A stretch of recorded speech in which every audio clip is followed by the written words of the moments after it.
Well, hello. Thanks for tuning in. Today's guest is Bob Burnett. He is the founder and CEO of Barefoot Mining, a Bitcoin mining company focused on resilience and diversifying in mining site geography, scale, and energy sources. I learned an absolute ton from Bob, and I don't think I've encountered someone who is as good as he is explaining mining strategies and the importance of diversification. He's also incredibly good at considering one of the biggest potential risks to Bitcoin and Bitcoin mining in the future. And this is a fascinating view that he broadly terms Satoshi's heel. Aside from his mining expertise, Bob has also been a vocal proponent of UTXO management. So if you have no idea what that's all about, then be sure to tune in. Otherwise, thanks very much to the organizers of the Bitcoin Bush Bash and to everyone who attended. As always, it was an absolutely magnificent occasion. Enough from me, over to the show. Which one's the best crypto asset? Well, Bitcoin's the best crypto asset. Okay. What's the second best? There is no second best.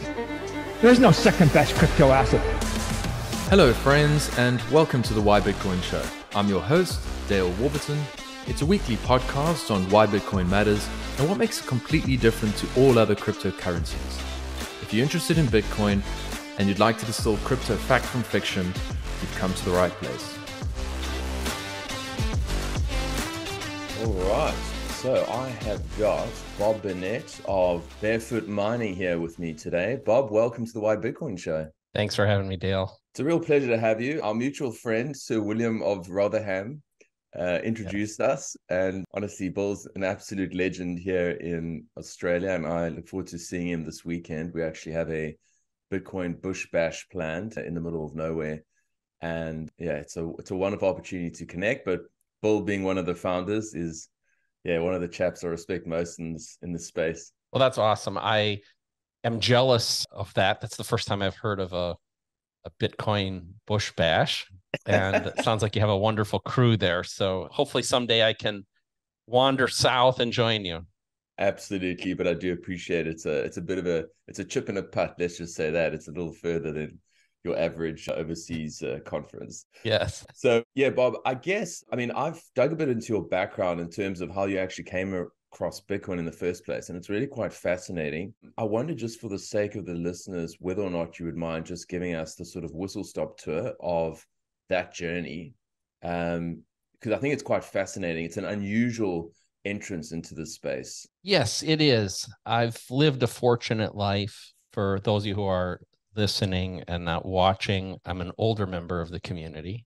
So I'm 59 years old. But I started as an engineer and technologist way back in the 80s, designing personal computers. I was on the design team for what I would consider to be the world's first laptop computer. And that led me on a journey through the personal computer industry. I eventually ended up at a company called Gateway, which did have a presence in Australia, by the way, in the 90s. So those of you a little older may remember the Gateway brand.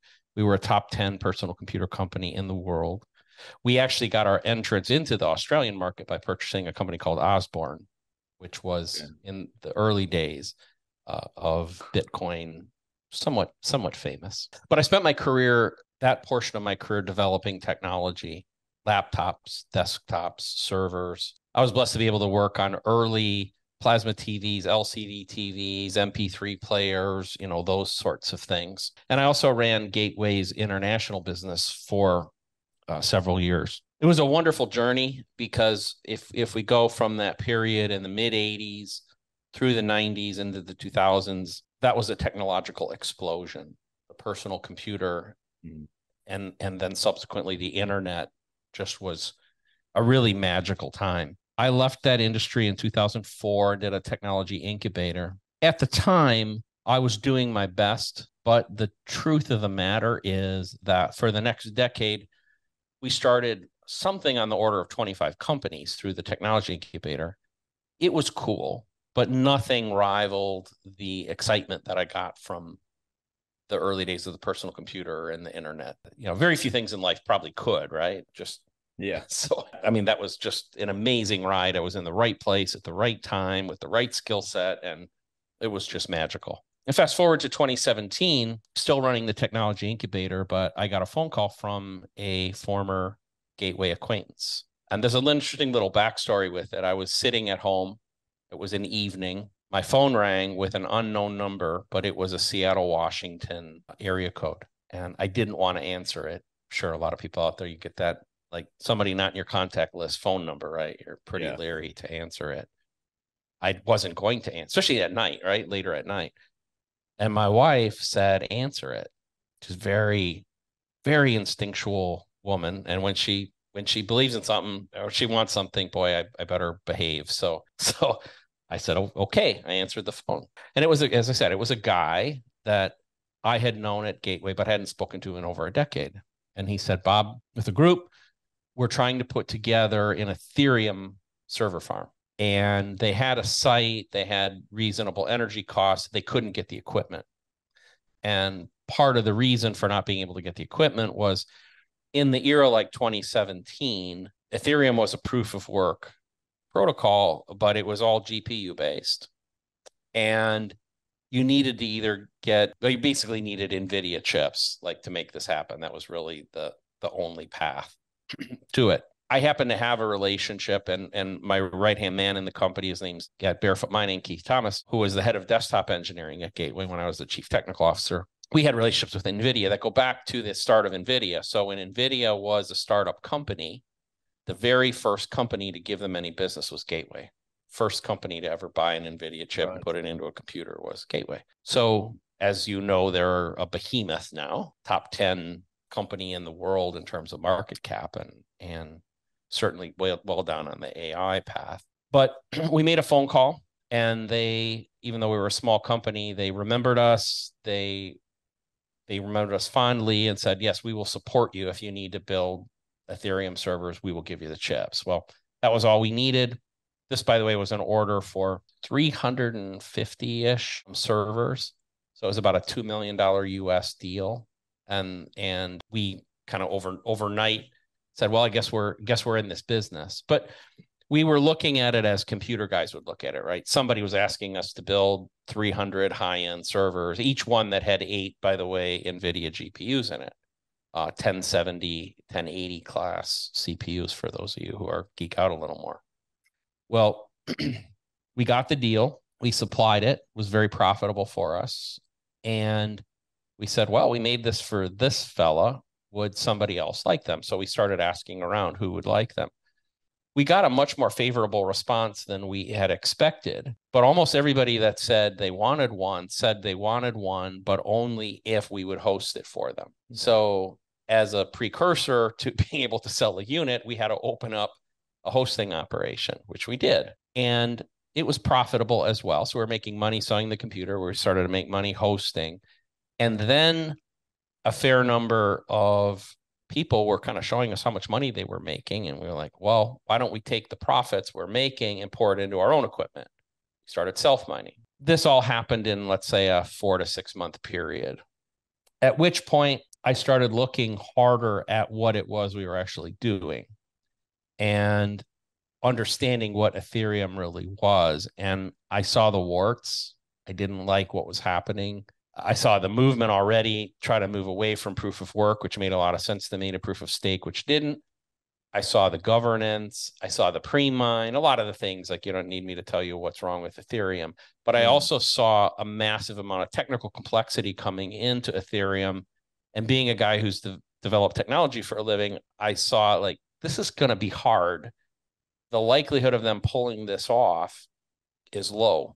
I still say that today. I also have a background in Austrian economics. I won't bore you with that whole story, but starting back in 2002, I had been studying Austrian economics. And so I then looked harder at Bitcoin and I saw, oh, well, this is constructed differently technically, but also the economic policy behind it, which this thing is trying to be money, made sense. It was sound money. And so we pivoted the company to Bitcoin. We signed an agreement with a company called Bitfury. We couldn't design our own equipment, unfortunately, because we didn't have the ASIC, the chip. But we did the next best thing, which is signed a distributor agreement. So we became the U.S. distributor of Bitfury equipment. And we started building out on the Bitcoin side and then moving slowly to phase out the Ethereum side, which eventually happened naturally because they abandoned proof of work entirely, right? Yeah. So it made it easy. So that's kind of the backstory of how I ended up here. And then I guess I'll just follow on and say that I've been studying Bitcoin intensely from multiple perspectives really since 2018. And I'm still learning today. And I think I possess a decent level of knowledge, but I still learn things on a regular basis about the architecture and some of the technical idiosyncrasies. And I maintain a fascination with it and an appreciation for the technical beauty of what Satoshi put together. Great story, Bob. Yeah, absolutely. When it comes to Bitcoin, it has so many different facets and layers. And I think so many of us feel like it's kind of a never-ending journey of just learning. And I think as soon as you think you figured out one aspect, you start uncovering elements that you actually didn't know that you didn't know. I think what's most interesting about your story is how your kind of technical background, right place, right time kind of thing, coupled with some sort of innate understanding of Austrian economics. It's a sort of a bit of I'd say it's a rare combination because, the technology piece is potentially more common, but I guess the combination of those two things really primed you for getting a good grip on kind of what Bitcoin was, and at least compared to, I suppose, where you migrated away from Ethereum. Yeah. So I guess, that's your background there. And then, you're now in the world of mining. Your company's Barefoot Mining. Tell us a little bit about your current set of services and what you do and sort of how you seek to differentiate yourself in the market. When we got started in mining, you all know the backstory now with the way that we kind of wandered into it because of necessity. Yeah. But what we found was that by good fortune, we were centered in South Dakota in the United States. And for those of you in Australia, north central portion of the US, not very big population. I think it's a top 15 state in the United States in terms of land mass, but only 800,000 people. So not very dense. There's a massive amount of energy production within the state, wind and hydro, especially massive amounts, and more than can be consumed by South Dakota and the surrounding states. So energy costs happen to be very low. So again, we were somewhat blessed, right place, right time. We started out with a small facility, about 1 megawatt in size, and quickly grew out of that, needed to find a second one. What I learned, though, was that it was a lot easier and efficient to grow in small sizes than in big ones. So, as a business person, you can say, well, let's say I see the need for 5 megawatts of demand. Well, you could go attack that a couple different ways. One way would be to go try to build, find a place where there's 5 megawatts. Well, even in South Dakota, for there to be a substation that has 5 megawatts capacity and to have a site within an economically advantageous radius from that substation, it's low. Those odds get very low. But if you change, and I'll also say, just by the way, rough rule of thumb, if you're doing an on-grid thing, assume about $1 million per megawatt to build that out. Okay. So if I need $5 million to go make that 5 megawatt site, I have to actually go find $5 million, right? If I don't, so it's very difficult to get a bank to loan you money. So it means finding investors typically. Well, if I change it and say, well, I'm going to try to get to 5, but I'm going to try to get there a half a megawatt to a megawatt at a time, I change it dramatically. I massively increase the number of potential sites that I can locate in. Once I find one, I shorten the amount of time it's going to take me to raise the money. I simplify a lot of the infrastructure, things like transformers and disconnects and switch gear, a lot of the electrical infrastructure stuff is more off the shelf. I can get it with almost no lead times. When you jump up, so what I'm saying is that by doing small things quickly, I think I can get there faster than trying to do one big thing. Yeah. And And also, if something in the market condition changes, so if it's going to take me a year to make a 5 megawatt site, and you could say this for 20 megawatts or 50 megawatts or whatever, but if it's going to take me a year, let's say, for that to happen, well, as everybody knows, in the Bitcoin world, a year is 5 years. So conditions might dramatically change from, hey, I started in the middle of a bull run and now it's a bear market. And so now my investors don't want to do it anymore. Now I have all these sort of things that could change it. So this was kind of the genesis of it. And then I realized that there were 3 types of miners. And I put names on them to make it easier. I call them rabbits and horses and elephants. I love this analogy. You go into it in one of your articles, and I was going to ask you about it. So let's jump in. Oh, okay, great. I'm glad you found the article and enjoyed it. But the elephants are probably obvious, right? So there's typically public mining companies, although a few private ones, that build these monstrosities, 50 megawatts, 100 megawatts, several hundred megawatts. And as I explained, I call those elephants. And those elephants, they're big and powerful. They're often impressive. There's a lot of headlines within the Bitcoin community about these particular developments. But what you'll notice about them is they take a long time to build out, just like it takes a long time for an elephant to go from conception to birth even, right? I'm trying to remember off the top of my head, it's like a 2-year gestation period. Those poor elephant mothers. Well, yeah, something like that. Yeah. So this math, and it's similar, right? Because you got all these things, but the fundraising, the regulations, the parts like a 50 megawatt or 100 megawatt transformer. If you've ever seen a piece of apparatus like that go down the road, like they are massive. A flatbed truck with the oversized vehicles, and they have to block the road off, and that's the sort of problems that you have to deal with in your building at that size. The other issue is elephants are easy to hunt.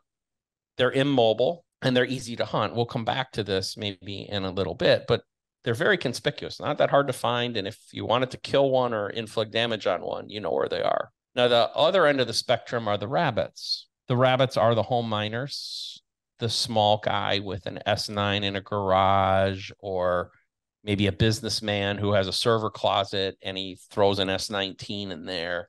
Like those are the rabbits. And call them rabbits because independently, none of them are very powerful. Although collectively, they can still do a lot of damage, right? Not a herd of it. What do you call a group of rabbits? I don't know the name for that. The collective noun. Who knows? I don't know. I don't know what you call that. If it comes to mind, I'll mention it. Yeah. So for lack of a better term, we're going to call it a bunch of rabbits, right? If you have just a whole bunch of rabbits and you turn them loose on a farmer's field, they're gonna do some damage to that field. But if you start trying to shoot them, they just scatter. Like you might kill a couple of them, but you'll never kill them all. And now they're hiding, and you'll never find them, right? So I think that again, the analogy kind of works that if you're a small miner, you're a rabbit. And then in the middle are the horses. And that's where I believe I sit. Horses are the small to medium-sized commercial miners. They're doing these sites a 0.5 megawatt or 2 megawatts, or even 5 probably would still fit that definition. But they're pretty quick to bring up, just like I explained before. You can grow a horse pretty quickly. Maybe it's a pony, right? But you can get it up and operating very quickly.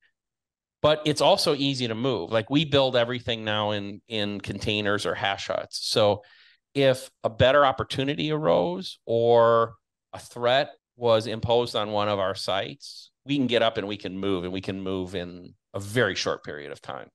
So we're highly mobile. Again, let's say there was a regulatory threat. Well, we could get up and be gone in less than a week and be somewhere else, right? And protect the asset and protect the operation. So at Barefoot, what we've really come to believe is that, the horse class at least is where we want to live.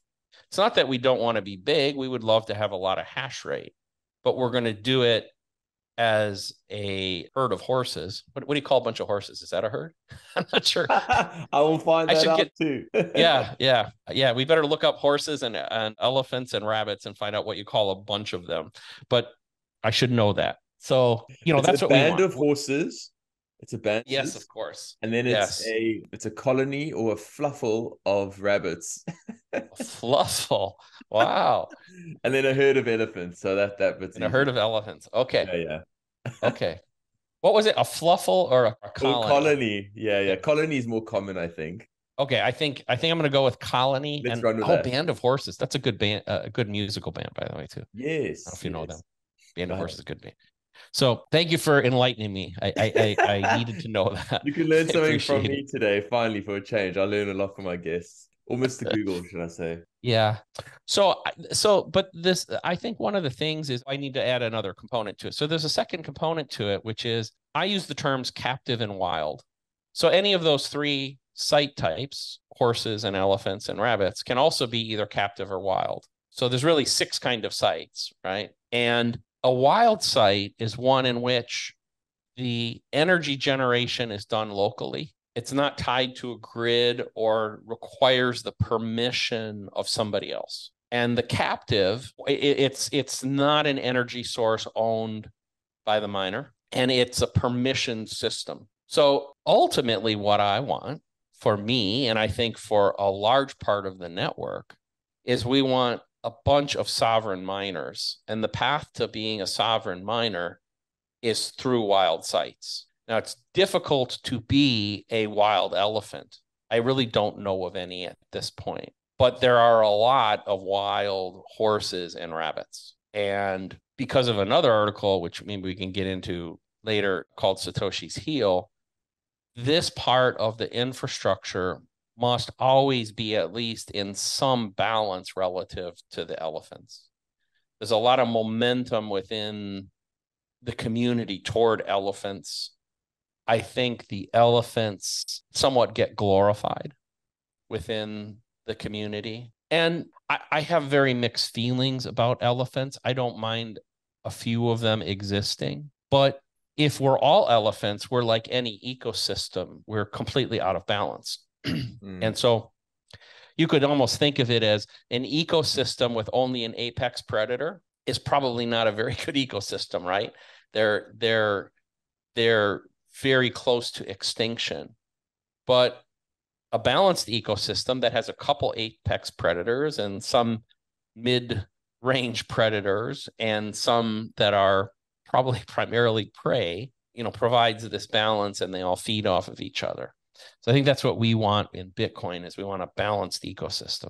100%. And I suppose let's dive into that Satoshi's Heel.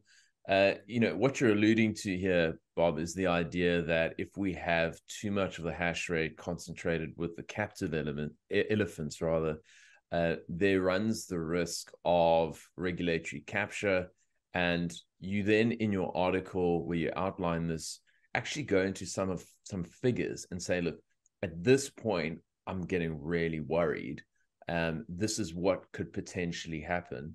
And so, perhaps talk us through those scenarios in terms of, like how things could actually unfold if we had too much hash rate concentrated with the captive elephants. Sure. I want to preface what I'm going to say by saying I published this article, and I'm going to say what I'm going to say now, not to frighten people. I'm not an alarmist. However, a threat does exist, and it is a completely avoidable threat as long as we don't allow ourselves to get into this situation. So the purpose of the article and me discussing it with you today is to create awareness so we never put ourselves in this position. So I started thinking back in the summer of 2021, right after the summer Northern Hemisphere, for my Australian friends, in the winter of 2021 in Australia, China banned mining. And at that point in time, 50 to 60% of the global hash was centered in China. And we saw a massive fall off. The Bitcoin community as a whole, I think, has looked at that period and said, wow, we were really resilient. And that's true. We bounced back from this. Block times increased briefly, but the difficulty adjustment kind of self-corrected it pretty quickly. And if, we had some periods of 20-minute block times instead of 10, quickly adjusted to 15, and then boom, we're back at 10 pretty quickly, and we were no worse for the wear. In the meantime, the Western miners were raking in lots of dough. Like they were ecstatic, and I think that got a lot more press than anything else. It caused me, though, to ask the question, instead of patting ourselves on the back, that we didn't fail, that we didn't have any major issues.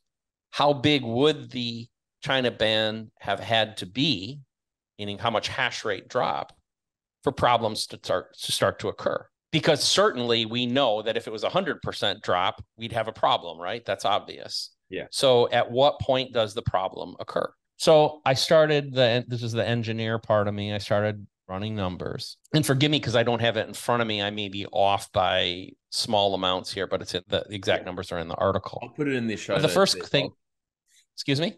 I'll put all your articles in the show notes, so anyone who's interested can go and actually have a look at the Rabbits article and this Satoshi's Heel article. So I said, well, let's examine a 99% drop first and see what that looks like. Because we know what 100% is. What does 99% look like? A 99% drop. And by the way, is there a scenario where that could occur? I also want to say one other thing I forgot to mention, which is one of the things I try to bring to Bitcoin is a system architect thinking and a belief that we should be building Bitcoin to be money for 1,000 years. So if you put 1,000-year hat on, and don't think about, wonderful what happened in Argentina or what might happen with a spot ETF in the US, but those are all just little blip in the radar things. Let's think about 1,000 years. What could happen in 1,000 years? Well, if this vector of elephants continuing to proliferate occurred, I think there is a path in a 1,000-year window for that to happen. It probably could even happen in a 25-year window. So that's realistic that could happen. Now then, as you mentioned, what if there were regulatory attacks? What if there was a coordinated eco-terrorism effort? What if there's only like four dozen sites in the world doing 99% of the hash? Could a coordinated eco-terrorism effort take it all down?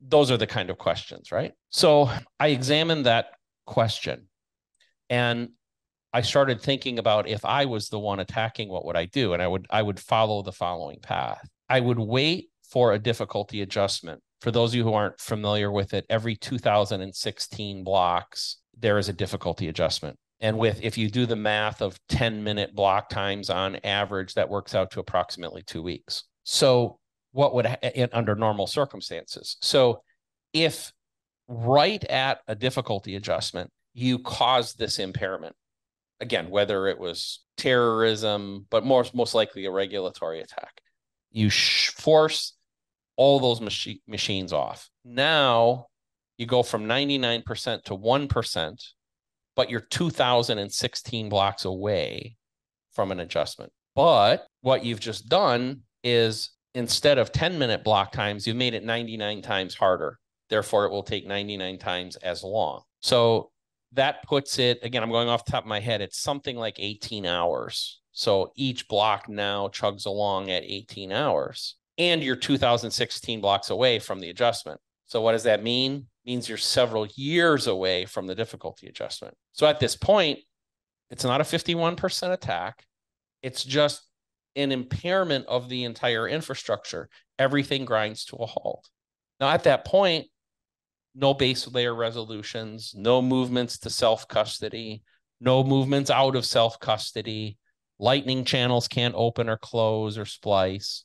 Just it's dead, right? And we're somewhere on the order of 4 years away from the adjustment. Very scary stuff. So now, if I was on the other side to make matters worse, what I would do is, at the end, when you chug through this whole thing, what I call the night terror scenario, as soon as the difficulty adjustment came in and it said, okay, finally, we're going to make this thing a little easier. And by the way, the max difficulty adjustment is only 25, is a 4x either multiplier or 4x divider. So you can't actually make a full adjustment. Yeah. But you would make that adjustment in the difficulty. It'd be now 1/4 what it was before. And you'd start thinking, well, it's not going to be 10 minutes, but it's going to be much better. If I was on the other side of it and I was the governance, I would immediately turn on all 99% of the hash rate. Mm-hmm. Now what happens?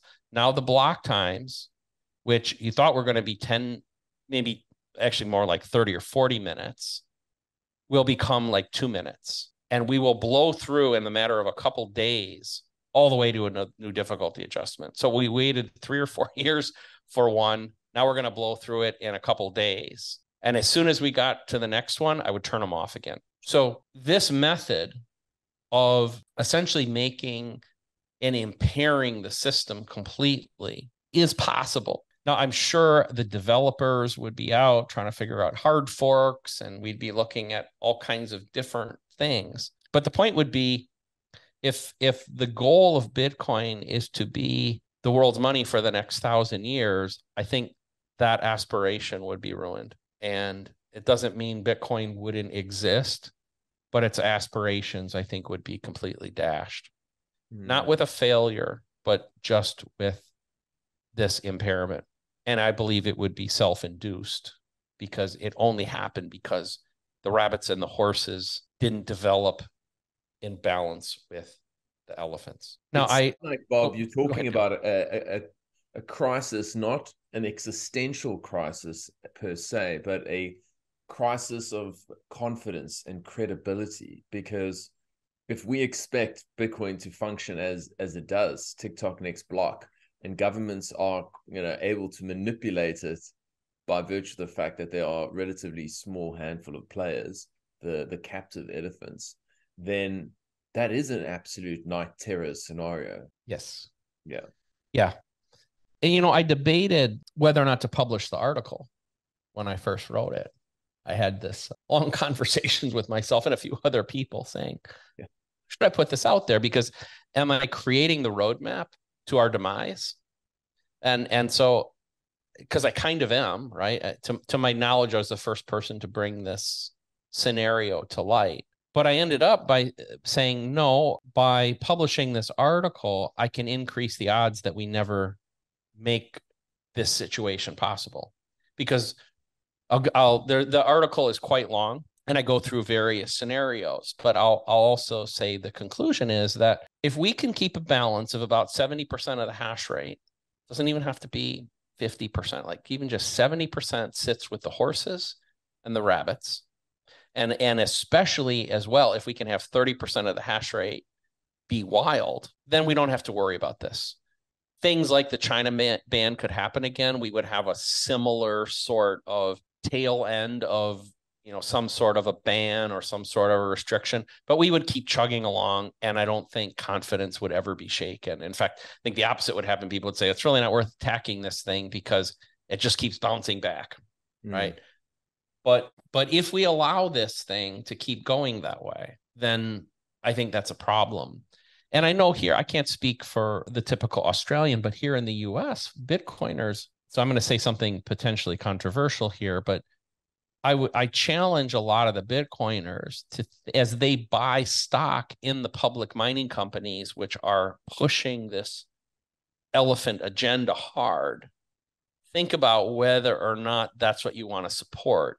Should you be directing that money to the creation of more elephants, or should you find a path to support rabbits and horses? And that brings us to a great sort of segue, because I wanted to talk to you about that there, Bob. So, there are a lot of Bitcoiners who I'd say are fairly all in, if you like. All of their liquid sort of net worth is tied up in Bitcoin, and they want to continue to support the ecosystem. And one of the easiest ways of doing so is obviously buying these publicly listed miners.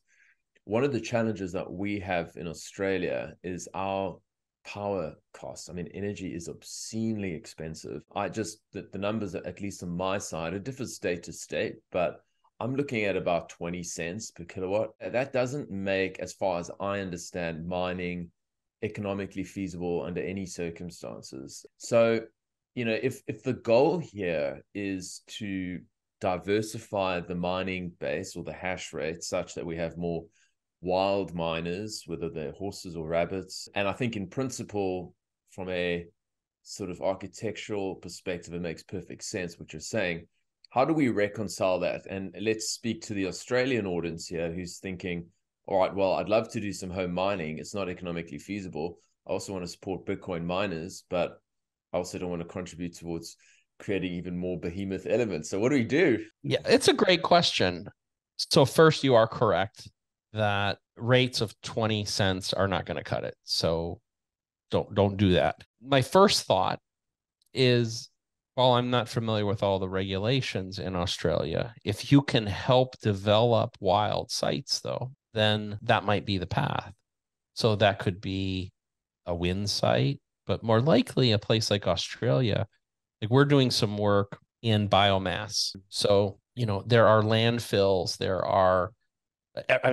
anywhere there are people and animals, there is excrement, and you can generate gas off of those things. That I don't see any reason that in Australia you can't develop sites where you're harnessing those energy resources in a wild fashion, which is even better anyway, and making that happen. Now, by the way, I'm not opposed to doing business in Australia. I would actually love to do business in Australia, and part of my mission with Barefoot is to increase the footprint outside the United States. So in 2024 and 2025, that's what we'll be doing. And we're going to focus on wild energy development outside the US. But whether I'm not here to talk today about, Barefoot and promoting my company. So I would just say, if you're out there and you're enthused about supporting Bitcoin, then develop a partnership, find a way to be part of wild mining in Australia. Yeah. So that's number one. Number two, if you're less technically inclined or you don't have the time or experience to get comfortable with that, then you can make investments, private investments, in companies like Barefoot Mining. We develop sites, all these small sites all over. And in fact, I have some Australian investors in some of my companies already. Or you can sign up for hosting deals, and there are plenty of hosting companies, Central America, the United States, South America, and get involved in mining that way. If you do that, like I said, in my opinion, you're at least supporting the horses and the rabbits, and you are fighting against this centralization risk. What you're also doing is, I've been public in saying this, that I believe it is impossible to run a public mining company and do so consistently in the long run within the ethos of Bitcoin. It's why I choose not to be public.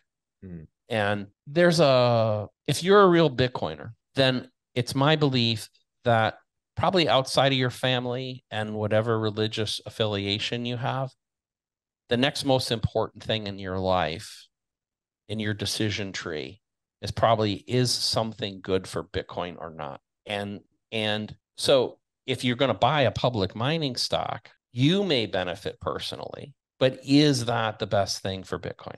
And by the way, I think very few people have thought of it. I am certainly a contrarian in my view here.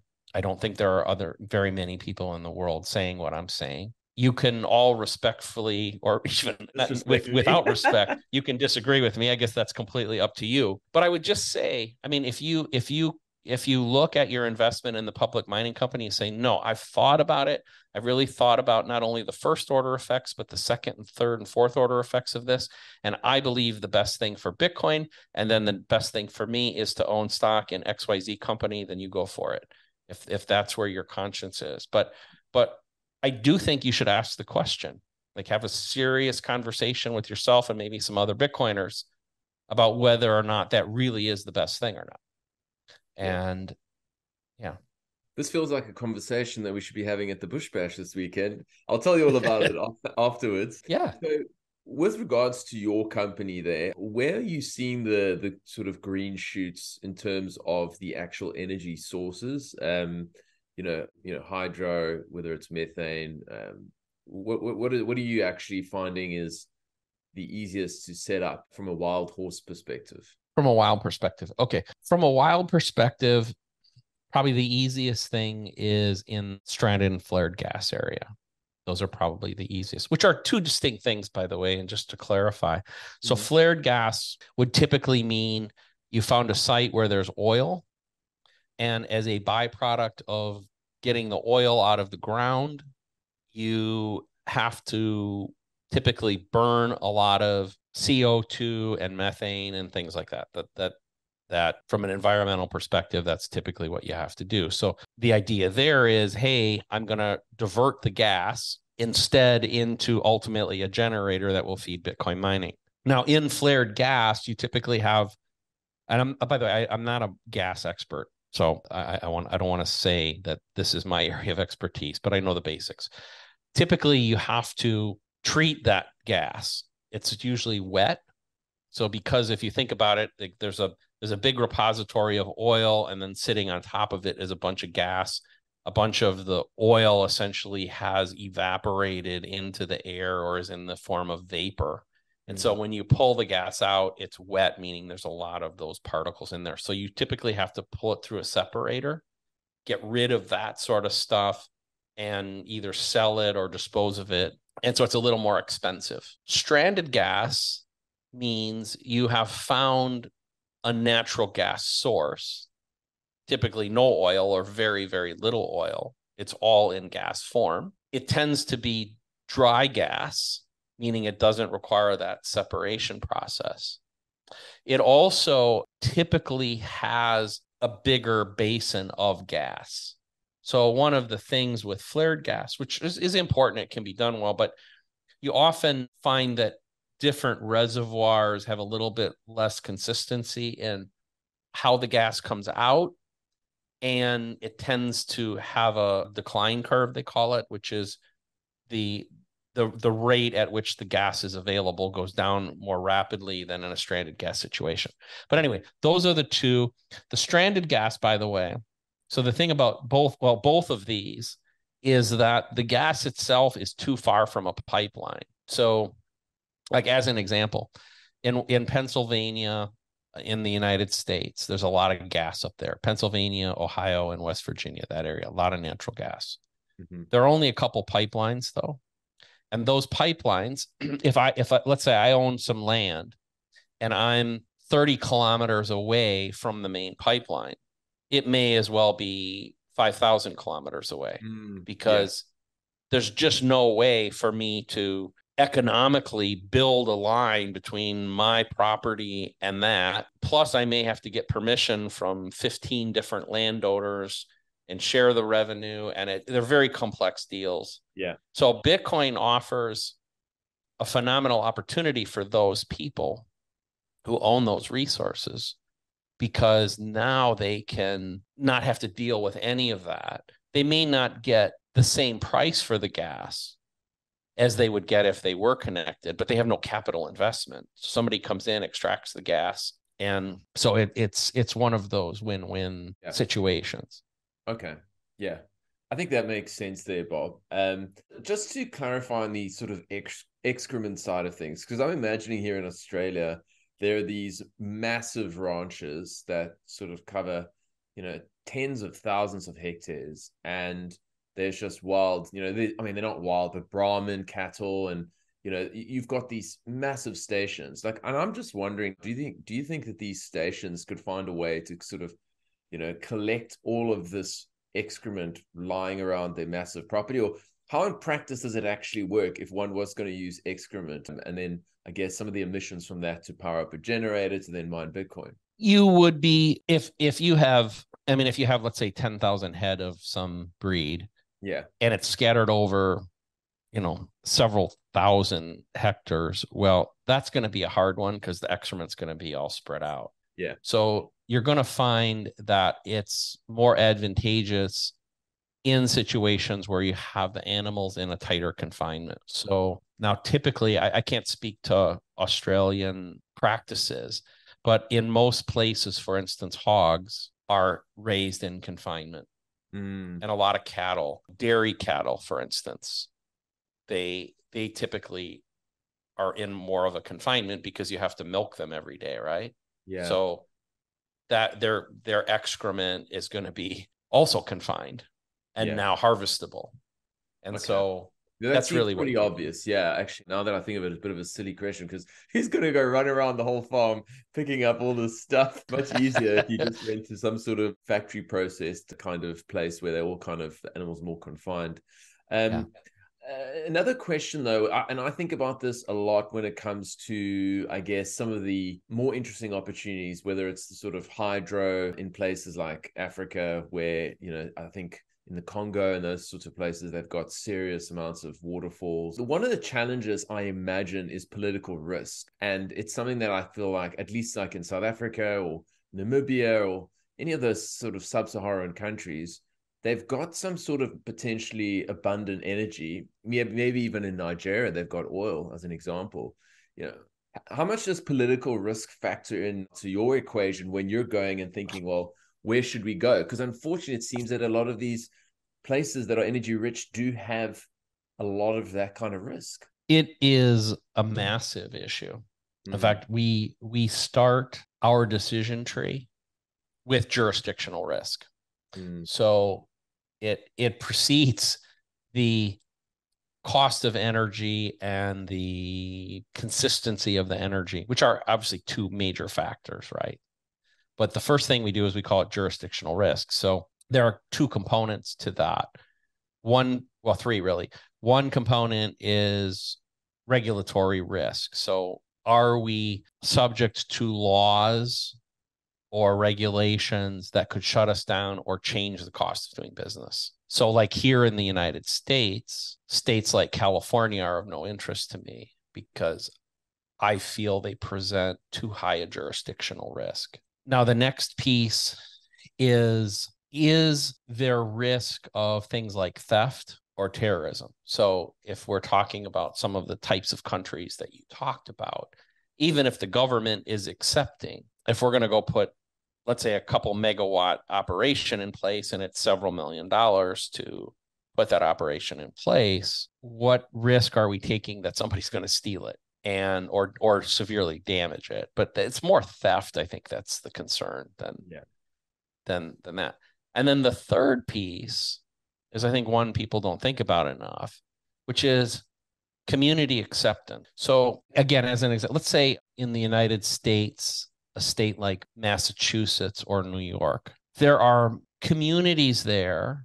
I'm not saying they're right or they're wrong. It's not my point here, I guess, but that tend to be controlled by groups that typically would be considered very progressive. And they often view Bitcoin mining with the distorted perspective that it's harmful to the environment. They buy into the typical environmentalist agenda, which is, we're adding this massive carbon footprint and we're raising global temperatures and we're stealing energy that should be helping people and we're raising costs and there are these sort of perspectives. Yeah. So even if we don't have the threat of number one or number two, I don't want my employees or potential employees to have to work for a place where they may be ostracized or criticized or somehow made to be felt guilty because they work for me in this place. So anyway, those were three levels of it. The regulatory risk, the theft risk, and then the community acceptance. And those are all wrapped into that jurisdictional risk.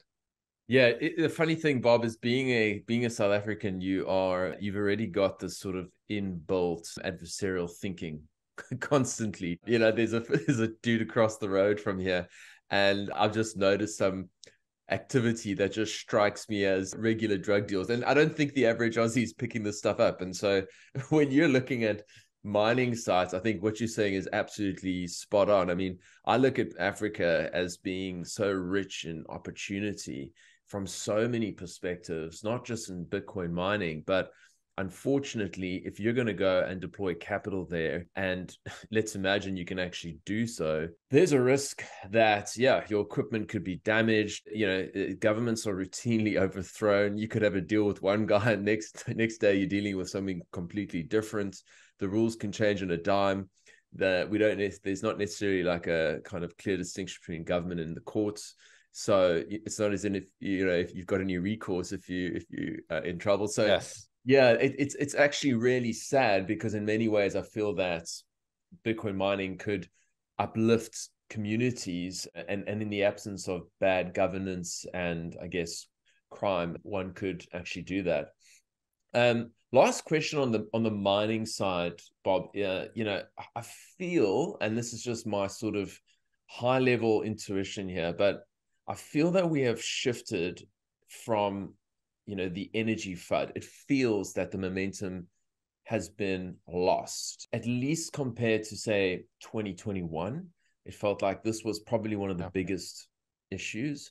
I don't know what your sense is, but I don't know, from my perspective, just looking inward, it feels as if the energy FUD is slowly losing the battle. Yeah, it's not squished, but it has dissipated. I think we have to be careful that it doesn't reappear, that we don't rest on it. I did my show back here, it's called Old Man Yells, and I did something on a concept called the 10th man. And are you familiar with this? Have you heard? No. Okay. Are we okay on time? So yeah, no, absolutely. Go ahead okay. then. Yeah, right. yeah. Okay. Tell me. All right. Okay. So this story starts with a zombie movie. So probably not where you'd expect. No. So in the movie World War Z, which is my favorite zombie movie, by the way, my wife I love that genre, right? It's very well done. Brad Pitt stars in it. And his character is a UN investigator. So he's kind of like a UN soldier, right? And this zombie epidemic breaks out all over the world. Every city is being decimated by the zombies. He finds out that Jerusalem has completely contained the virus. So he gets on a plane and flies to Jerusalem to try to figure out, what did they do to be the only city in the world that hasn't been overrun by the zombies. So he's met there by a member of the Israeli Defense Council. And as he's talking to the guy, he said, how did you know to build? So what they had done is they had built a massive wall all the way around Jerusalem and kept all the zombies out, and it had been successful, at least to date, to that point in the movie. So the Israeli guy says, well, if you go back in history and you look at, for instance, the Munich Olympics, this part's real. In the Munich Olympics in 1972, a bunch of Israeli athletes were kidnapped and murdered right in the Olympic Village. And there were other conflicts like the Israeli-Arab War, where there had been signs that an attack was about to occur, but the warnings had been ignored by the Defense Council. They didn't find the threats legitimate enough. So he gave this history. So he said, at some point, they developed the concept of the 10th man. And the concept of the 10th man is this. There are 10 members of the Israeli Security Council. And if, when presented with the facts of a given situation, the first 9 people all agree that they should ignore the threat, that it's not worthy to take action, it becomes the obligation of the 10th person to take the opposite position, regardless of how they personally feel, and they must try to convince the others that they are wrong. So that's okay. So you might think of it as a devil's advocate, at least that would be I assume you have this similar slang in Australia. Sure. Yeah, exactly. But there is a difference between the 10th man and the devil's advocate. A devil, like, you could you and I could be having a conversation and I say something to me and you go, well, I'm going to just play with Bob a little bit. I'm going to take an opposite position and see how he responds. You may not like really believe in that position. The 10th man must believe in the position and argue it like his life depends on it. Like it's like that. So it's a little like it's a order more important, right? So in this particular case in the movie, they had gotten intelligence out of India that the zombies were coming, right? And they hadn't seen any evidence of it. And so the first 9 people said, this is crazy. Why are we going to react to the zombies? And the 10th guy takes the position, but actually convinces them to build a wall to keep everybody out and keep them safe. And of course, it ends up being true. So the idea is that, we have to have 10th men. So I go back to that thing, like we're trying to build money for 1,000 years. We are going to be attacked. And what are we trying to do? We're trying to create a new form of money and a new monetary system, not two things, right? Money and a monetary system. And if we succeed, even in part, we completely disrupt the establishment, financial, and political system. And that system loses a massive amount of power and a massive amount of wealth. They will not go lightly. So I think it's imprudent on all of us in our area of expertise. When we see an opportunity to be the 10th man, we have to be the 10th man. And we may not convince other people. It's Satoshi's heel again, right? We have to do that. By the way, I forgot now why was I telling you the 10th man story? What was your question? It was in relation to energy FUD. So it's almost as if energy FUD. Do not drop your guard. We might have some momentum, but we must always keep on our toes because they're not going to go without a fight. Right. So thank you. I got down that tangent and I forgot. So yeah, not every show gets to talk about zombies, right? So no, it's a first in mind, so that's good to know. But the energy FUD, we will be attacked. It will continue to be an attack vector, I think, for quite a while. It's not going to go away. But I do want to say something about it. I'm glad you brought it up because I think as Bitcoiners, the community often makes the mistake of getting drug into the argument too deep. And then we start responding to the attacks, to the energy FUD from an energy perspective. So we'll say, look what we're doing to stabilize grids. Look what we're doing for demand response and base loads and blah, blah, blah. Those are true statements. But it's my belief that as a community, we are being dragged into their battlefield. Our battlefield, we are here, I'll repeat it again, we are here to create money for the next 1,000 years. That's our mission. Even if we consume a bunch of energy, even if it does something to create and increase the carbon footprint a little bit, it's worth it. And we should lead with that. Now, if a secondary effect is like the fact that most of the energy FUD is just that FUD, but I think always remember why we're here, what we're fighting for, and make that the lead volley. Don't get sucked into their battlefield. And now you get in sometimes into these nuanced arguments. But what they're doing is they're making moral and ethical judgments about our use of energy. I hate that. I think that is completely incorrect. By the way, I think even, I'm a libertarian, so I'm not a conservative or a progressive, I'm a libertarian. And I believe what happens is when you get drawn into these arguments, we're saying, essentially what we're saying is, no, our use of energy is morally right and for the common good. And their argument is that it isn't. But my argument is nobody has the right to make a judgment about my use of energy. Or, by the way, the software that I run on my computers, because what is mining? Mining is just a piece of software running on a computer and connecting into a computer network. That's all it is. Yeah. So trying to make judgments about that, that's Pandora's box. So if the bullseye of the target today is Bitcoin mining, and we'll call it the opposition wins the argument. Well, we've opened Pandora's box to them saying, well, PowerPoint isn't a very economical software to use. You like your gaming computers that have great graphics and first-person shooter games, but have, two high-end NVIDIA GPUs in them. Well, you shouldn't do that either, or that's going to be taxed differently. I think it's very important for us to take these positions first and foremost from our position. We're fighting for money, and nobody has a right to tell me what to do with my energy. Yeah, damn straight, Bob. When I was in, you might not know, but I worked in cryptocurrency media for some time. That was the only way I could work in Bitcoin, and it was an issue that I wrote quite a fair bit about. And to your point, I think, and this is something I also heard from Marty Bent, and he's been screaming it from the rooftops, saying like, don't engage with them on their terms. They are making a moral judgment about Bitcoin. So basically, if you're going to be sitting there and you're going to be fighting each case and going, no, actually it uses less energy. It's the most actually, renewable industry on earth and blah, blah, blah, blah, blah.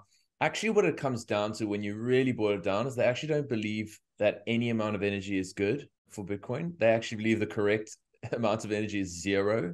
And so It does come down to moral judgment. And then it's then I just tend to go, well, I don't like the Kardashians. I don't think we should stream them. I think it's immoral. I don't like BMW. Where does it stop? And who gets to decide this? And so to your point, I too am a libertarian. And I just think, well, at the end of the day, even if it consumed a ton of energy, from my perspective, it's worth it. Do you have time for one more question there, Bob? Of course. Yeah, I'm not in a rush. Yeah, I've enjoyed this. So the last thing is, and this was something that our mutual friend, William, sort of posted the other day. And it's like, I must confess, I'm not technical, but UTXO management. And I think you had put something out there, and it's something that I've actually noticed popping up over and over again in all the communities that I'm part of, because I'll see a screenshot and it will say block time, like 50 minutes.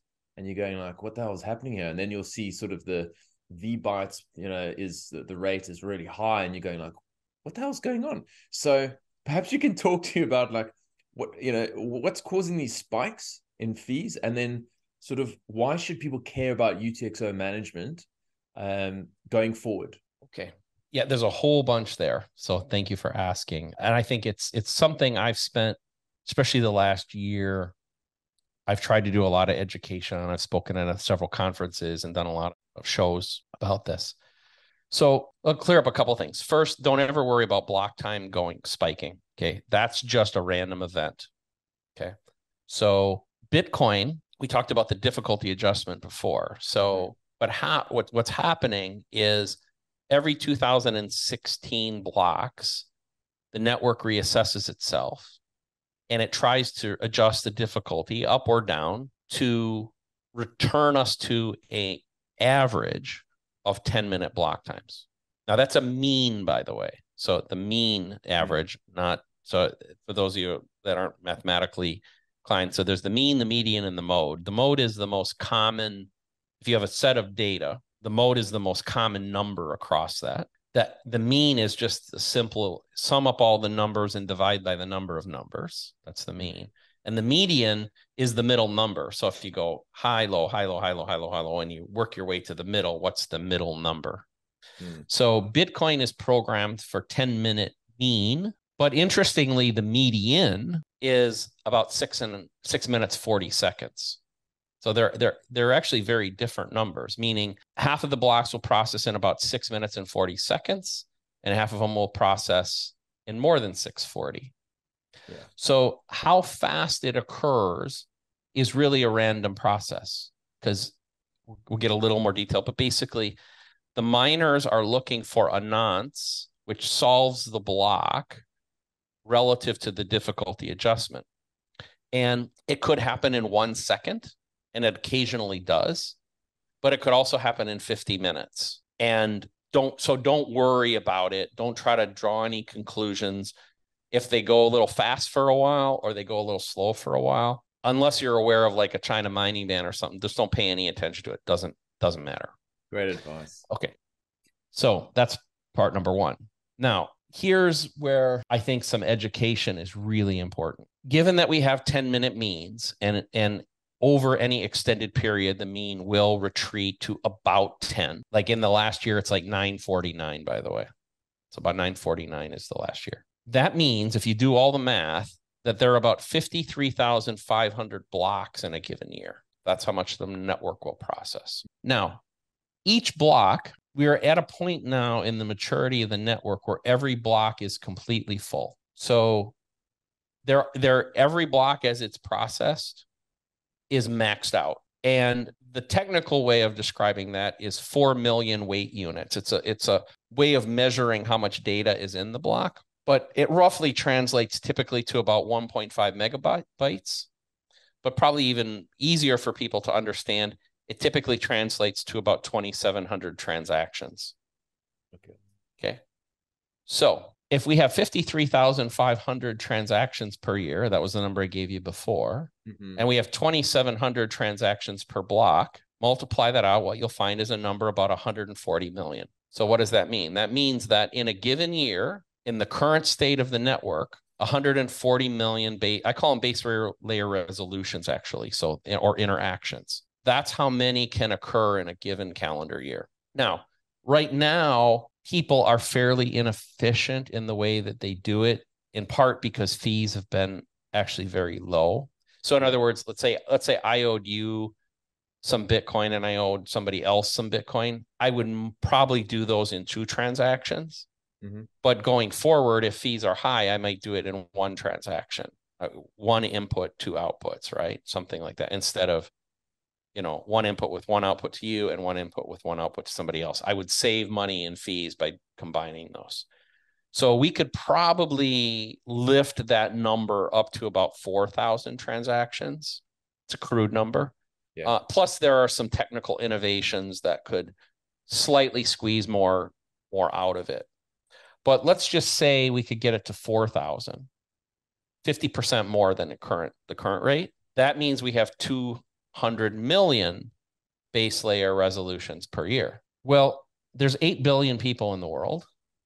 There's 334 million companies in the world, but we're limited to about 200 million base layer resolutions, or we could say transactions. So there's a disjoint, right? So if we have 2% adoption of Bitcoin, let's just say we get 2% of the world that adopts Bitcoin. We're probably at like 0.5% of the world right now. Well, now we have 160 million people on Bitcoin. That means each person can do an average of 1 base layer interaction per year. Sure. So this blows up, I think, a lot of the way people think. And I'm not saying I like this. Actually, I think in the end, we'll kind of come back to this. I think this is the appropriate architectural decision. However, here's what it means. Fast forward X amount of time. It could be a year, it could be 5 years, but let's fast forward to that point when 2% of the population, I'm not saying everybody, I'm just saying 2% of the population is there. Yeah. Well, we're at a point where there's not room for everybody. So holding your own keys is always going to be available to everybody, but at a price. And you have to compete with the other people. So block space meaning room inside a block, is a commodity that is no different than any other commodity. I mean it in a literal sense. It's no different than corn or soybeans or gold. It is a commodity, and it is finite. In a given year, there's only 200 million spots. That's it. So if demand is for 1 billion and there's only 200 million, you can see that fees are going to get really freaking high. So if you wish to pay for the security and the privilege of self-custody, you're going to have to pay for it. Otherwise, you're going to have to move to layer 2, whether that's Lightning or Arc or Liquid or whatever, FEDI, these different instruments. And what I'm saying is that something that I'm a Bitcoin maxi, as you can probably guess, but I'm saying something that some other maxis have problems with, because I'm saying not everybody can self-custody. Not everybody can hold their own keys. And in fact, that is a privilege. And if you have a need for it, wonderful. But it's really your very long-term storage. And as institutions come into Bitcoin, I hate to say it, but they are going to be the overwhelming users of the base layer. They're going to move massive amounts of money around and store massive amounts of money. And it's always available to us as individuals, but we have to pay for it and we have to compete. So I mentioned that currently, or for most of the last year, every single block is completely full. Now, the mempool, which is the repository of, for lack of a better term, pending transactions that have already been signed from a wallet, they're waiting to be confirmed and added to the ledger. You could think of it as a backlog, a processing backlog. That's varied between like 50,000 and 500,000 continually. And it's not just ordinals and inscriptions.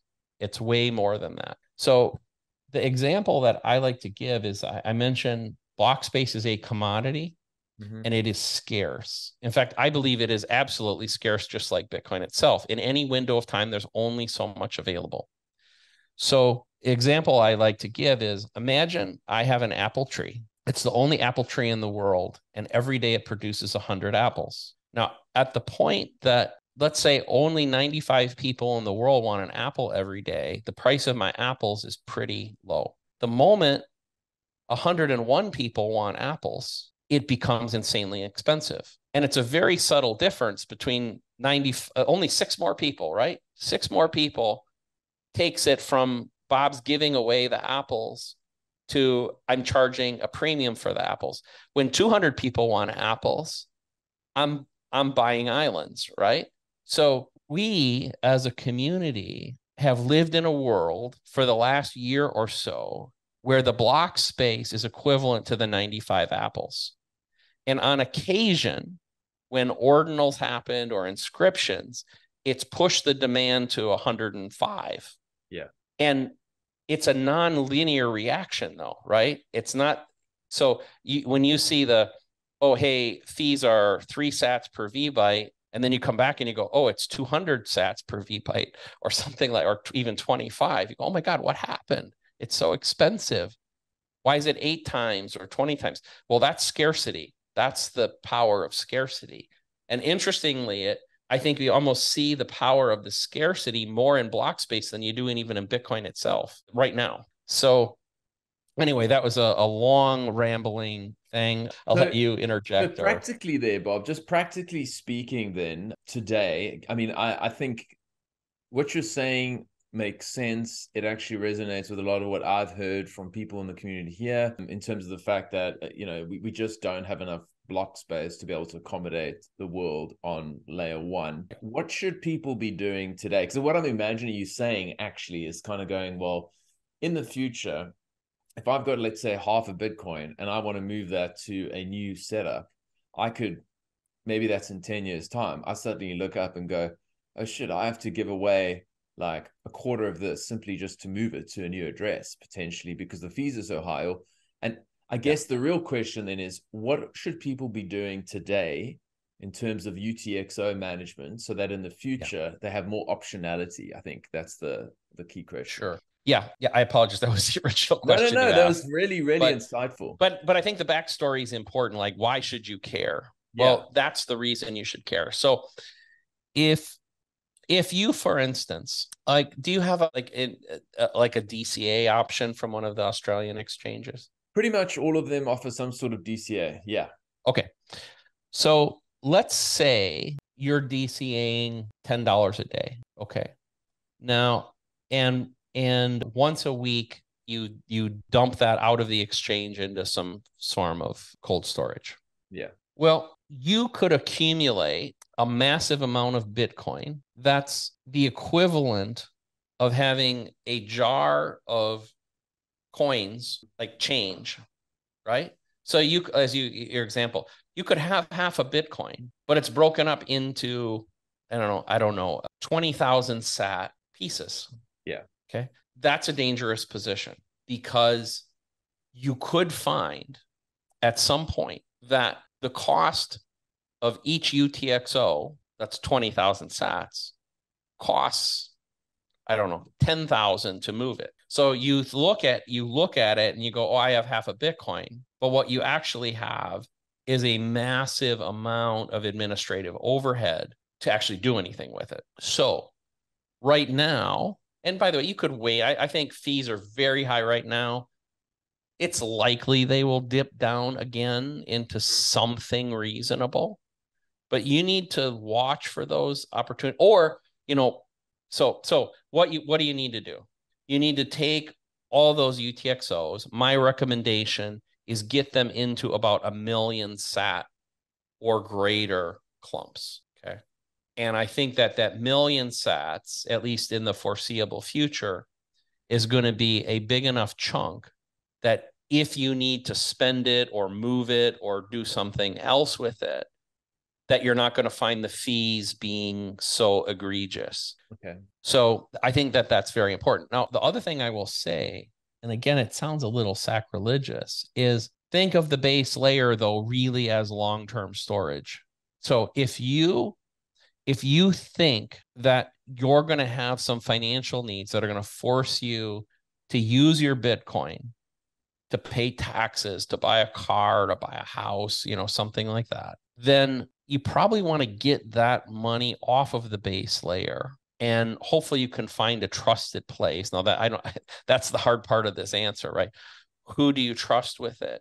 Yeah. Because I don't want you to get one trapped economically. By the way, that the term is called dust. So if you have UTXOs that are so small that moving them becomes so cost prohibitive, you don't want to do it. That's called dust. But on the other hand, also remember that it may be difficult to move money in a timely fashion. So if you, let's say you have to pay your taxes, or you want to, you got to come up with a down payment for a house. Well, if you're going to need that money to be accessible, let's say on demand in 1 or 2 days, you could find yourself not even in a position where you can't even buy your way onto a block.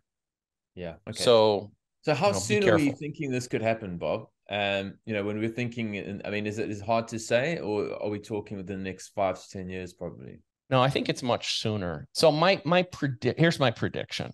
As I said, you've seen the ordinals and inscription stuff cause the fee spike, right? Yeah. We're very close to, and this is in the middle of a bear market. If we hit a bull run, we have the ETFs going hard. We could see ourselves sitting here next year with a fee market that blows your mind. That's possible. It's my prediction that by the end of the next epoch, so I'm talking about the halving right now. Yeah. So in the next cycle, which would go from, let's say, April of 2024 to probably about the end of 2027, that in that window, I believe the block reward is highly likely to exceed the block subsidy. So what does that mean? Currently, on average, over the last year, fees have averaged about 0.335 per block. Okay. So I'm saying expect them to be in the 3 Bitcoin range by the end of 2027, meaning 10x current, what it averaged over the last year. Wow. Okay. So I guess the message, the TLDR is, if you don't understand what those are, then maybe start there. Then start uncovering what UTXO management is all about. And I think there's been quite a lot of content put out there on that particular issue. I am pretty guilty myself of not actually digging too deep, but you've certainly lit a fire under my ass there, Bob, just to get cracking, at least to start learning, because there could be nothing worse than thinking your setup's completely secure, and then you find yourself effectively being unable to move your Bitcoin because it's just uneconomic. And you just, Yeah, it could be kind of like, imagine that, let's say I had $1 million US dollars, but it was all in pennies. It's somewhat analogous to that. Like, technically I have $1 million, but could I get anybody to accept it? How do I even get somebody to count it? How much money would it cost me to move 1 million? What would that be? That would be 100 million pennies. I would have to get, trucks, and I'd have to hire security guards, and how much of that value is being eroded trying to move 1 million pennies. On the other hand, if I had it all in $100 bills, it's It's much more liquid. It's easier to move. I can probably get somebody to accept it. So all these sort of things. So that's what we're trying to do. We're trying to get you to have $100 bills instead of pennies. Bob, I've learned so much today. Hey, I must tell you, I've really enjoyed today's conversation, and thanks so much for your time. Been very generous with it. Would you like to perhaps give the audience a handoff to where they can find you? I'll certainly put links to your articles that I found really informative. But if you want to just give a shout out to any of the work you do, please feel free. Sure. Thank you. Well, you can find me on Twitter. I'm fairly active there. Boomer_BTC. Barefoot Mining has a website, barefootmining.com. And then I have a little show that I do called Old Man Yells. You can find it on YouTube and Spotify and Apple and things like that, where it's monologues with me tackling a topic and ranting for 15 to 30 minutes. So if you haven't had enough of me already, you can go get more. So sounds like fun. All right, Bob. Well, thank you so much once again. And we really hope to get you across to Australia sometime. And yeah, so please do think of us. If ever there's an opportunity, we'd love to have you. I would love to be there. Thank you, Dale. Awesome. All right, take care, Bob. Cheers. Thanks for listening to today's episode. I hope you enjoyed the conversation and that you got some value out of it. Either way, hit me up on Twitter and let me know what you think. My handle is Dale21M. If you've got any suggestions as to people you think I should be talking to or topics I should address too, I would love that sort of feedback. Otherwise, if you want to support the show, there's a couple different ways you can do that. The first is just to share it amongst your friends and family. The more that people hear the message that Bitcoin and crypto are not the same thing, the better. And I want to help people understand that. The second thing you can do is give me a 5-star review on whichever podcast app you're using. Of course, that's only if I deserve it. And last but not least, if you want to stream sats my way via the Fountain app, I'm not going to say no, but it's not expected. Thank you so much for your support thus far. It means the world to me. I appreciate the hell out of you, and the best is yet to come. Much love, friends. I'll see you on the other side.